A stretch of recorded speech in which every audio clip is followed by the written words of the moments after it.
বিশ্ব রাজনীতি এখন প্রবল অনিশ্চয়তা ও শক্তির নতুন বিন্যাসের মধ্যে দিয়ে এগোচ্ছে। ইউক্রেন যুদ্ধের পর ইউরোপের নিরাপত্তা কাঠামোতে যে ভাঙন ধরেছে তা উত্তর আটলান্টিক সহ কৌশলগত জলসীমাগুলোকে আবারও ভূরাজনৈতিক প্রতিযোগিতার কেন্দ্রে নিয়ে এসেছে। সামরিক পথে সাবমেরিনের গোপন তৎপরতা, সামরিক নজরদারি এবং প্রযুক্তি নির্ভর যুদ্ধ সক্ষমতা বাড়ানোর প্রতিযোগিতা এখন পশ্চিমা দেশগুলোর জন্য বড় চ্যালেঞ্জ। এই প্রেক্ষাপটে মানববিহীন সামরিক প্রযুক্তিকে ভবিষ্যৎ প্রতিরক্ষার অন্যতম প্রধান হাতিয়ার হিসেবে দেখা হচ্ছে।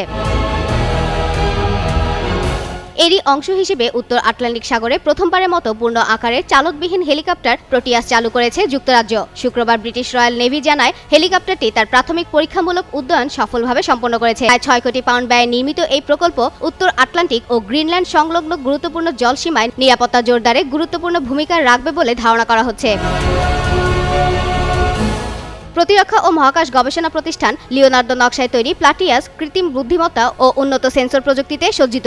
সফটওয়্যার নির্ভর এই হেলিকপ্টার আশেপাশের পরিবেশ বিশ্লেষণ করে স্বয়ংসম্পূর্ণভাবে সিদ্ধান্ত নিতে সক্ষম। সাবমেরিন শনাক্তকরণ, সমুদ্রসীমায় টহল এবং সাবমেরিন বিধ্বংসী অভিযানের জন্য একে বিশেষভাবে প্রস্তুত করা হয়েছে।